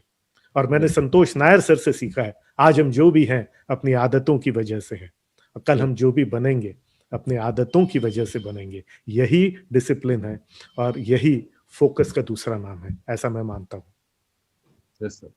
सर नॉलेज कितना मैटर करता है इस डिसिप्लिन के अंदर सर? बिकॉज फोकस के बाद जो नॉलेज है वो कैसे नॉलेज को डेवलप करे? अगर बिजनेस नॉलेज के लिए कितने लोग होते हैं कि सर अपनी तलवार की धार तेज किए बिना मैदान में उतर जाते हैं, एंड फिर वहां पे सर हार के आते हैं। So I think knowledge also plays a vital role. So I want to know about that. Knowledge कैसे डेवलप करे सर एक वॉर जोन में उतरने से पहले बिजनेस के लिए? ऑक्यूपेशन। Yes sir. अगर आप ये सवाल अगर मुझसे है, आप ही से है सर? यस, मुझसे ही है। यस। दो पहलू होते हैं, एक नॉलेज और एक विजडम। और विजडम की बात स्वामी जी ने बहुत अच्छे ढंग से कही थी और मेरा काम आसान कर दिया। आप नॉलेज एक तरफ होता है ना, ज्ञान होना, किसी चीज की जानकारी होना। Yes sir. ठीक है। एक होता है नॉलेज। ये नॉलेज हमको हमारे गुरुओं से मिलता है, हमारे सांसारिक अनुभवों से मिलता है, अलग अलग ट्रेनिंग प्रोग्राम्स है उससे मिलता है। और नॉलेज तो अब डेमोक्रेटाइज हो गया है। अब नॉलेज जो है फ्री में अवेलेबल है। आपको किसी चीज के बारे में एक जानकारी चाहिए ना तो 1760 जानकारी मिलती है। आपको समझ में नहीं आता यार क्या पकड़ूं और क्या छोड़ूं। Knowledge has become democratized, knowledge has become commoditized. तुमको रबर के ऊपर में जानकारी चाहिए तो इतनी जानकारी है कि तुम जिंदगी भर में पढ़ नहीं सकोगे एक सिंपल रबर। सो नॉलेज के सोर्सेज बहुत है। Issue is how you are using that knowledge, and that is wisdom. Wisdom is जैसे मैंने बोला focus is more important than time, वैसे डेवलपिंग अ विजडम, प्रज्ञा जिसको बोलते हैं, प्रज्ञा। yes, हर व्यक्ति जिसको ज्ञान हो, जरूरी नहीं कि उसके पास प्रज्ञा भी हो, विजडम भी हो। सिंपल उदाहरण देता हूं मैं, और मैं अभी तक सुबह से एकदम सिंपल उदाहरण। सबको पता है सिगरेट नहीं पीना चाहिए। yes, जिसके पास प्रज्ञा है वो सही में नहीं पीता। राइट? सबको पता है किताबें पढ़नी चाहिए, ज्ञान सबको है कि किताब पढ़नी चाहिए, इसका ज्ञान सबको है। शराब नहीं पीना चाहिए, ये ज्ञान सबको है। पर जिसके पास प्रज्ञा है वो एक्चुअली शराब नहीं पीता। एक्सरसाइज सुबह करना चाहिए, सबको पता है। पर जिसके पास प्रज्ञा है वो एक्चुअली एक्सरसाइज करता है, उस ज्ञान को यूटिलाइज करता है। ट्रेनिंग ले लेने से कुछ नहीं होगा अगर आप उसको यूटिलाइज करके विजडम के लेवल तक नहीं जाओगे। आर यू अंडरस्टैंडिंग मैं sir. क्या कहने की कोशिश? तो ज्ञान तो मिलता है, ज्ञान इजीली मिल जाएगा आपको, जस्ट कुछ उंगलियां हिलाने की जरूरत है और ज्ञान आपके सामने। सो ज्ञान लेना भी आवश्यक है, बट मोर इंपॉर्टेंटली नाउ, पहले क्या होता था, एग्रेरियन एज था, जिसके पास खेती थी वो ज्यादा ताकतवर माना जाता था, ठीक है। खेती और कैटल जिसके पास में ज्यादा, मवेशी ज्यादा रहते थे, वो पावरफुल माना जाता था। उसके बाद में आया इंडस्ट्रियल एज, जिसके पास मशीनें हैं, इंडस्ट्री है, वो पावरफुल था। फिर इंडस्ट्री और ये पूरा मैकेनाइज हो गया, सब हो गया। फिर नॉलेज एज आया, जिसके पास नॉलेज है, प्री इंटरनेट एज में नॉलेज जिसके पास है वो इंडस्ट्रीज खोल सकता है, वो ये खोल सकता है, तो नॉलेज एज आया। Now knowledge has also become democratized, now knowledge has also become commoditized, free है knowledge. Now is the age of wisdom. One who can utilize the knowledge for his own benefit and for the benefit of the world through his business, through his body, through his this thing is wisdom. तो मैं हमेशा अपने आप को knowledge worker से ज्यादा एक wisdom worker मानता हूं। अब विजडम एज आ गया, I want to contribute to the wisdom age. Knowledge, मैंने जो बातें कही, ये बातें कही, ये सब कही, वो सब फ्री में यूट्यूब वीडियोस अवेलेबल है। फिर क्यों लोग हमको देख रहे हैं यहां पर? They are looking to us for wisdom. आज स्टूडेंट के पास टीचर से ज्यादा नॉलेज है, पेशेंट के पास डॉक्टर से ज्यादा नॉलेज है, कितनी दवाइयां होती, क्या होती, पर डॉक्टर के पास विजडम है कौन सी दवाई कब यूज करना। Yes sir, that is the wisdom that we are talking about. मैं अपने तरीके से वो विजडम देता हूं कि आप वो अपने बिजनेस में यूज कैसे कर सकते हैं, और जब आपके पास पैसा आता है तो फिर आप दुनिया का भला कर सकते हो। उसके लिए अच्छी हेल्थ होनी चाहिए, जो डॉक्टर अनिल बताते हैं, और जो स्पिरिचुअल आध्यात्म, जो सबका कंटेक्स्ट है, पूरी दुनिया का जो कंटेक्स्ट है, कंटेक्स्ट को हिंदी में क्या बोलेंगे, जो संदर्भ है कि ये सब क्यों, वो स्वामी महेश आपको बताएंगे। तो हम तीनों भी एक दूसरे से बहुत ज्यादा सीख रहे हैं, सीखेंगे, और मुझे ऐसा लगता है कि बाकी लोग कितना ग्रहण करेंगे हमसे, ये तो उनके ऊपर में। हम तीनों जरूर एक दूसरे से बहुत कुछ ग्रहण करने वाले हैं। सर बाकी लोगों का तो अपने ऊपर है, उनका विजडम की किस तरीके से उन्होंने बातों को लिया, लेकिन मैं जो समझा सर, एक बहुत ही कंप्लीट जो मिसिंग लिंक था कि सबसे पहले आप जैसे आपने 24 आवर्स की एक बात की थी, 24 आवर्स ही हमारे दिन में होते हैं, तो 24 आवर्स की अगर हम शुरुआत करें तो ब्रह्म मुहूर्त में वो जो ध्यान, मेडिटेशन, वो सारी चीज करके डिवाइन पावर से हमने वो सारी पावर से कलेक्ट किए, देन वो हमारे इंटेलेक्ट को डेवलप किया। इंटेलेक्ट को डेवलप करने के बाद एक अच्छा लाइफ स्टाइल, एक संपूर्ण स्वास्थ्य की तरफ हमने कुछ एक्सरसाइजेस किए, एक अच्छा डाइट लिया और अपने दिन की शुरुआत की, फिर काम करने निकले। तो आप जो अस्त्र और शस्त्र और जो डिसिप्लिन बोल रहे हैं सर, फोकस बोल रहे हैं, उन सारी चीजों के संग हम बाहर गए। तो आई थिंक मैं बोलूंगा कि एक पूरा तैयार होकर निकलना मैदान में, जीवन के क्रिया में, यही है कि सुबह आपने एक कार्य किया, दूसरा किया, तीसरा किया, और इन तीनों पे आप लोगों ने बहुत अच्छा आज गाइड किया है। एक पूरा मिसिंग लिंक था जो कंप्लीट हो रहा है यहाँ पे, सुबह से लेकर शाम तक। उस 24 घंटे का जो शेड्यूल है, आई थिंक वो हमें लाइफ कैंपस सिखा रहा है कि वो 24 घंटे का हमारा शेड्यूल कैसा होना चाहिए। एंड मैं चाहूंगा कि अनिल सर प्लीज आप इस पर जरूर कुछ बोलिए लास्ट में सर, एंड फिर एक मैसेज के साथ इस सेशन को एंड करेंगे, क्योंकि जो हमारा टाइम है और आपका टाइम भी बहुत इंपॉर्टेंट है तीनों लोगों का। एंड देन मैं अपने दर्शकों से ये प्रॉमिस करता हूँ कि ये शोज अब रेगुलर आने वाला है, इवन लाइव कैंपस से स्टार्ट होने वाला है, ऑनलाइन एंड ऑफलाइन भी बहुत जल्दी। सो यस अनिल सर, ये जो मिसिंग लिंक था जो मुझे समझ में आया सर, प्लीज इसके बारे में कुछ बोलिए सर। यही कहना चाहूंगा, बहुत सारी साइंसेज हैं जिसको हमें पता ही नहीं है, और जैसा डॉक्टर अजय शेष सर ने कहा कि नॉलेज भरमार है। 21st century is the century of information and technology, लेकिन दोनों ही ओवरलोडेड हैं, बोथ आर ओवरलोडेड। तो हमें यह समझना है राइट नॉलेज और राइट इंफॉर्मेशन और राइट वे इंप्लीमेंटेशन। गीता में कहा गया है, wrong thinking is the only problem in life and right knowledge is the only solution. लेकिन राइट सॉल्यूशन, राइट नॉलेज के साथ साथ राइट कौन सी है और उसे कैसे लाइफ में लाया जाए, ये सिखाता है एक्सपीरियंस। मेरा अपनी लाइफ के एक्सपीरियंस, जैसा मैंने अपनी हेल्थ की प्रॉब्लम्स को समझा, दूसरों की प्रॉब्लम्स को समझा, अजय शेष सर का एज ए एंटरप्रेन्योर एक्सपीरियंस और स्वामी महेश जी का स्पिरिचुअल एक्सपीरियंसेस जो उनको अनुभव हुए, वो विजडम है, वो विजडम हम आपके साथ शेयर करने वाले हैं आने वाले दिनों में। और चाहेंगे कि ये विजडम आप लोग practical day to day life में प्रैक्टिकल वे में इसे इंप्लीमेंट करें। आज 21st century, sad century, information technology भरमार, खुद के साथ जुड़ना और डिवाइन पावर के साथ जुड़ना बहुत इंपॉर्टेंट है। खुद पर विश्वास, खुदा का साथ, हर मंजिल आएगी तेरे पास, ये मेरी पर्सनल लाइफ फिलॉसफी है और इस फिलॉसफी के साथ मैं आप लोगों को जोड़ना चाहता हूं। जुड़िए आप भी खुद के साथ और उस खुदा के साथ, और ट्रेनिंग देने के लिए, विजडम देने के लिए ये मास्टर्स आपके साथ हमेशा जुड़े रहेंगे। Thank you Sarvesh. Thank you sir. And कहीं ना कहीं मेरे दिमाग में फिर एक बात क्लिक किया सर अभी बात सुनते सुनते कि एक जो यहाँ ये पूरा प्रोसेस है जो तीनों मास्टर के थ्रू ट्रेनिंग मिला, एक तो हम जितने दिन तक इस फिजिकल बॉडी के अंदर है जो सोल है, उतने दिन तक ये 24 घंटे का शेड्यूल हमें मिल रहा है हेल्दी, हैप्पी, वेल्दी लाइफ जीने के लिए। एंड देन अगर जो स्पिरिचुअल कोफिशिएंट है हमारा कोशिएंट, अगर वो स्ट्रांग होता है तो ये बॉडी से जाने के बाद भी या नई बॉडी में आने के साथ भी, तो ये ट्रेनिंग यहीं पे खत्म नहीं हो रही है। मैं इसके बारे में स्वामी जी से जरूर पूछना चाहूंगा कि ये तो बहुत लंबा कनेक्शन जाएगा सर, फिर अगर ये लाइफ भी अच्छी, आगे की लाइफ भी अच्छी, क्योंकि एनर्जी से ही कनेक्शन है हमारे सारे जितनी भी जिंदगी है सर। तो प्लीज इस पे थोड़ा सा प्रकाश डालो और दर्शकों से बोलूंगा थोड़ा ध्यान से सुनिएगा इस बात को। मैं इसके पहले कि स्वामी जी बोले, मैं बताने वाला हूँ स्वामी जी क्या बताने वाले हैं। स्वामी जी बताने वाले हैं जिंदगी के साथ भी, जिंदगी के बाद भी लाइफ कैंपस। यस सर, जिंदगी के साथ भी, जिंदगी के बाद भी life campus. Yes sir, please sir. देखो, मैं इंजीनियरिंग से योगा के फील्ड में आया, अध्यात्म के फील्ड में आया। तो उसके पीछे मेरे कुछ एक्सपीरियंसेस थे।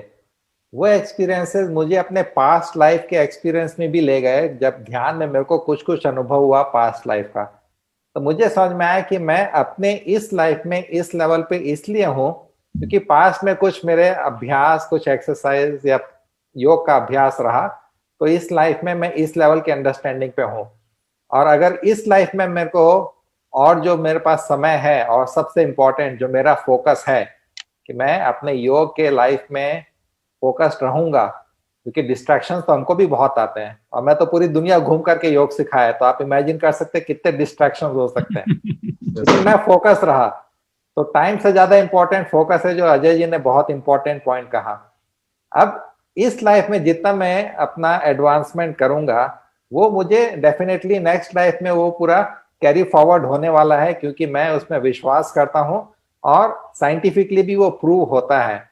नहीं तो दुनिया में जितने भी बच्चे पैदा होते हैं, सबका एक ही लेवल ऑफ मेंटेलिटी और इमोशनल मैच्योरिटी होना चाहिए, लेकिन वो डिफरेंट है। कुछ बच्चे बचपन से ही अपना आध्यात्मिक शक्ति, पावर दिखाना शुरू कर देते हैं। तो इसका मतलब कि ये जो इवोल्यूशन है, जिसको हम लोग कह सकते हैं कि आध्यात्मिक विकास, वो एक कंटिन्यूअस फ्लो है। Yes sir. जीवन और मृत्यु तो ये एक मार्कर्स हैं, लेकिन वो फ्लो जो है कंटिन्यूअस है। तो इसलिए इस लाइफ में अगर आप अपने जो भी प्रयास करेंगे, वो आपको अगले लाइफ में भी काम आएगा। लेकिन गीता की बात लेकर के कहूं तो गीता में भगवान कृष्ण ने खुद ही कहा कि देखो, तुमको अपना पास्ट नहीं पता, तुमको फ्यूचर क्या वो नहीं पता, तुम्हारे सामने जो है वो ये समय है, और ये समय का अगर तुमको सही में प्रॉपर यूटिलाइज करना है, अपना ग्रोथ और इवोल्यूशन करना है, तो सबसे इंपॉर्टेंट है माइंड मैनेजमेंट। तो गीता जो है पूरा माइंड मैनेजमेंट का ही अपना एक कंसेप्ट है, क्योंकि आपका माइंड मैनेज है तो आप हेल्दी रहोगे, आप बिजनेस में अच्छे रहोगे, और आप माइंड को यूज करके अध्यात्म में भी आगे बढ़ पाओगे। तो ये जो डायमेंशन है माइंड का, ये बहुत इंपॉर्टेंट है। और इसमें साथ ही साथ हमको ये भी समझना चाहिए कि जो समत्वम का भाव है वो भी मेंटल लेवल पे ज्यादा है, कि मेरा माइंड सक्सेस और फेलियर में बैलेंस रहे, पॉजिटिव और नेगेटिव में बैलेंस रहे। ये तो आजकल क्या होता है, थोड़ा सा फेलियर अनुभव होता है और देखो आप न्यूज में आते रहता है, सुसाइड कर लिया, थोड़ा सा डिफिकल्टी आया सुसाइड कर लिया, थोड़ा सा सक्सेसफुल हुआ तो ईगो इतना बढ़ गया कि उसके सब फ्रेंड से डिस्कनेक्शन हो गया। तो हम लोग को ये एक बैलेंस रखना जरूरी है। और उसकी परिणति क्या होती है, तो भगवान ने, कृष्ण जी ने उसी में कहा, योगा कर्मसु कौशलम। आप जो भी कर्म करोगे उसमें आपको कुशलता आएगी। मतलब आप चाहे बिजनेस में हो, अध्यात्म में हो, आप अपने हेल्थ को लेकर के कंसर्न हो, उसमें आपकी कुशलता आएगी। वो है विजडम।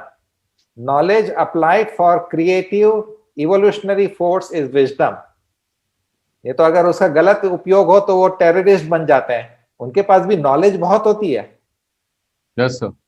लेकिन वही नॉलेज को अगर पॉजिटिव क्रिएटिव इवोल्यूशनरी फोर्स के रूप में यूज करें तो वो होता है इवोल्यूशन। तो पास्ट लाइफ से इस लाइफ में आए, इस लाइफ में जो करेंगे वो फॉरवर्ड कैरी होते रहेगा।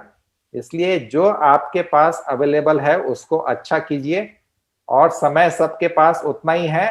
कितना आप अपना फोकस ले करके अपने पुरुषार्थ से लाइफ में आगे बढ़ते हैं, वो डिसाइड करेगा कि आप अपने लाइफ में टोटल डायमेंशन में कितने सक्सेसफुल रहेंगे। और सक्सेस, देखिए एक चीज मैं और ऐड करना चाहता हूं, सक्सेस आप किसी से कंपेयर करके मत बनाइए। आप बिजनेस शुरू किए और सोचे कि मैं इतना बड़ा मिलियनर बन जाऊंगा, देखो बिल गेट्स है, ये जेफ बोजेस है, ऐसे अंबानी टाइप का बन जाऊंगा। नहीं, आप पहले अपने फाउंडेशन को तैयार कीजिए। आपको किसी से कंपेयर करने की जरूरत नहीं, आप भी बहुत अच्छे आगे बढ़ते रहेंगे। Yes sir. सर्वेश, मैं यहाँ पर एक चीज देख रहा हूँ। Yes sir. मुझे फ्यूचर अभी से दिखाई दे रहा है कि जैसे बहुत सारी साइंसेज हैं, स्वामी जी ने कहा माइंड की साइंसेज, माइंड से परेशान है तो माइंड की भी साइंसेज हैं, साइकोलॉजी है, न्यूरो लिंग्विस्टिक प्रोग्रामिंग है, हिप्नोथेरेपी है, फिर कुछ कर्मस थ्योरी है, पास्ट लाइफ की थ्योरी है, पास्ट लाइफ रिग्रेशन की थेरेपीज हैं, फिर बिजनेस मैनेजमेंट की साइंसेज हैं, फिर बहुत सारी लाइफ की साइंसेज हैं, हेल्थ मैनेजमेंट की साइंसेज हैं, बायोलॉजी है। तो बहुत सारी साइंसेज आज की डेट में चल रही हैं। कहीं ना कहीं ज्योतिष, एस्ट्रोलॉजी, ये भी साइंसेज हैं, और हम सब लोग इन सारी साइंसेज को जानना भी चाहते हैं, लेकिन कहीं ना कहीं डर जाते हैं कई बार कि इसके अंदर कुछ नेगेटिव ना हो जाए या ये अंधविश्वास ना हो जाए, और कैसे इन्हें हम पॉजिटिव डायरेक्शन में यूज करें। जैसे स्वामी जी ने कहा कि साइंसेज बहुत सारी हैं, नॉलेज बहुत सारी है, लेकिन उसको प्रैक्टिकली और पॉजिटिव वे में कैसे यूज करें। तो आने वाले दिनों में हमारा प्रयास ये रहेगा कि हम इन साइंसेस को भी एक्सप्लोर करेंगे। ज्योतिष विज्ञान, एस्ट्रोलॉजी की साइंस, पास्ट लाइफ रिग्रेशन की साइंस, हिप्नोथेरेपी की साइंस, मेडिकल साइंस, साइकोलॉजी की साइंस, न्यूरो लिंग्विस्टिक प्रोग्रामिंग की साइंस, पेरेंटिंग की साइंस, सेल्फ मैनेजमेंट की साइंस, चक्र विज्ञान की साइंस, बहुत सारी साइंसेज हैं, शायद अभी मैंने नाम बहुत कम बताए हैं।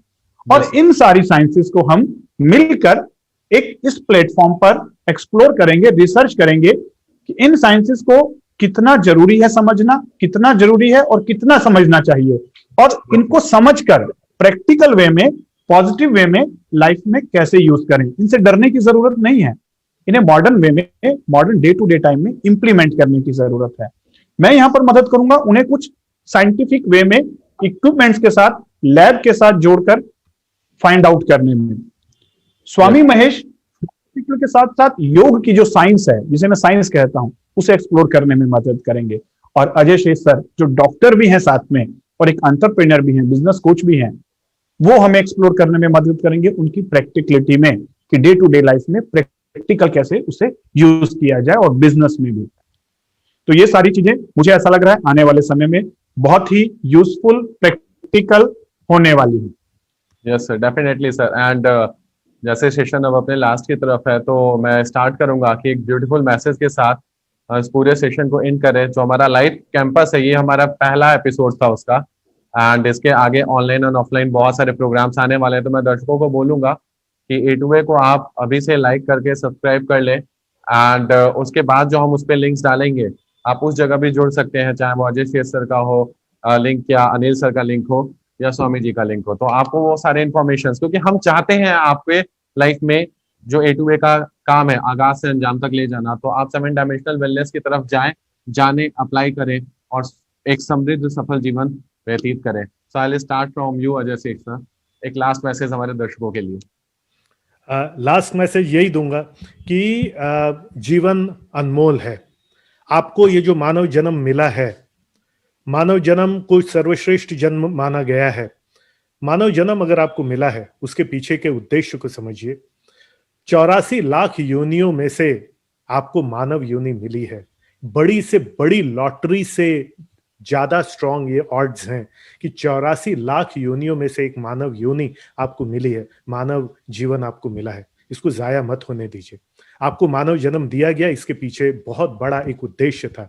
ईश्वर ने आपको महान बनने के लिए यहाँ पर भेजा गया है, तो अपने एनर्जीज को स्कैटर मत कीजिए, अपनी एनर्जीज को फोकस कीजिए, उस मानव जन्म मिलने को सार्थक कीजिए और एक ऐसा जीवन जिए कि जिससे खुद का भी भला हो और हमारे माध्यम से, हमारे बिजनेस के माध्यम से, हमारे सामाजिक दायित्वों के माध्यम से इस पूरे विश्व का, इस पूरे ब्रह्मांड का भला हो। तभी हमारे मानव जन्म प्राप्त करने का कुछ उद्देश्य है और ऊपर वाले के उस ईश्वर के उद्देश्य को हम पूरा करेंगे। तो मैं फिर से यही कहूंगा, be proud that you are a human being and do the duty of a human being which God's wants to get done from you. Thank you sir, thanks a lot sir. Yes Swami ji, last message. मैं फिर से गीता की तरफ बढ़ूंगा कि गीता में भगवान कृष्ण ने बहुत अच्छे से समझाया कि आपका मन आपका सबसे अच्छा मित्र और आपका मन आपका सबसे बड़ा शत्रु है। और उसकी अगली लाइन में उन्होंने कहा श्लोक में कि इसीलिए अपने मन को डिसिप्लिन करो, अनुशासित करो। अनुशासन का मतलब कि कैसे उसको आप पॉजिटिव क्रिएटिव रखो, उसको ट्रेन करो। उसको कंट्रोल करने की बात नहीं कर रहे हैं, क्योंकि अगर वही बात होती तो लास्ट में अर्जुन को ये नहीं बोलते कि मैंने तुमको सब बता दिया, तुमको जो करना है सो करो। मतलब मन को कंट्रोल नहीं करना है, लेकिन मन को एक डायरेक्शन देना जरूरी है। जैसे नदी में पानी बह रहा है, जब तक आप उसमें बांध नहीं बनाएंगे, डैम नहीं बनाएंगे, तब तक आप उसके एनर्जी को हार्नेस नहीं कर पाते। डैम बनाने का पर्पस ये नहीं कि आप पानी को रोक दो, उसका पर्पस है कि आप उसको पानी के फ्लो को चैनल करो। तो वैसे ही हमारा मन जो है सबसे वर्सेटाइल ऑर्गन है, दिखता नहीं है लेकिन सबसे वर्सेटाइल है, सबसे पावरफुल है। लेकिन अगर ये मन हमारे साथ, अगर हम उसके साथ दोस्ती ना करें तो ये मन हमारा सबसे बड़ा शत्रु बन जाता है। इसलिए मन से मित्रता करना सीखो, और योग जो है वो एक बहुत अच्छा मार्ग है जो हमको मन से कैसे मित्रता करना और उसके बाद मन के साथ चलना। और इवेंचुअली तो पर्पस यही है कि मन हमारे नियंत्रण में रहे, हम मन के नियंत्रण में ना रहे।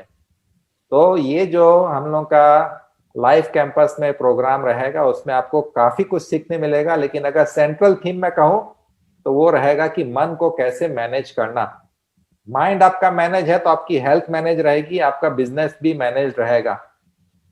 तो वो पोर्शन मैं लेकर के आऊंगा। और मैं इस बात से कहना चाहूंगा कि बहुत खुश हूं कि ये एक ऐसी टीम यहाँ पे आ रही है जो एक प्लेटफॉर्म पे सब चीज लेकर के एक कंप्लीट ह्यूमन बीइंग को कैसे प्रोसेस करना, उसको इवोल्यूशन में हेल्प करना, वो लेकर के आ रही है।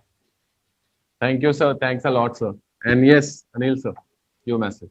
बस लास्ट में इतना ही कहना चाहूंगा, your society, your family, your country, और in fact this universe wants only one thing from you, that is healthy, happy you. So it's your responsibility. My life, my responsibility. My health, my responsibility. स्वस्थ रहें, व्यस्त रहें, मस्त रहें, जहां रहें जबरदस्त रहें। Thank you sir.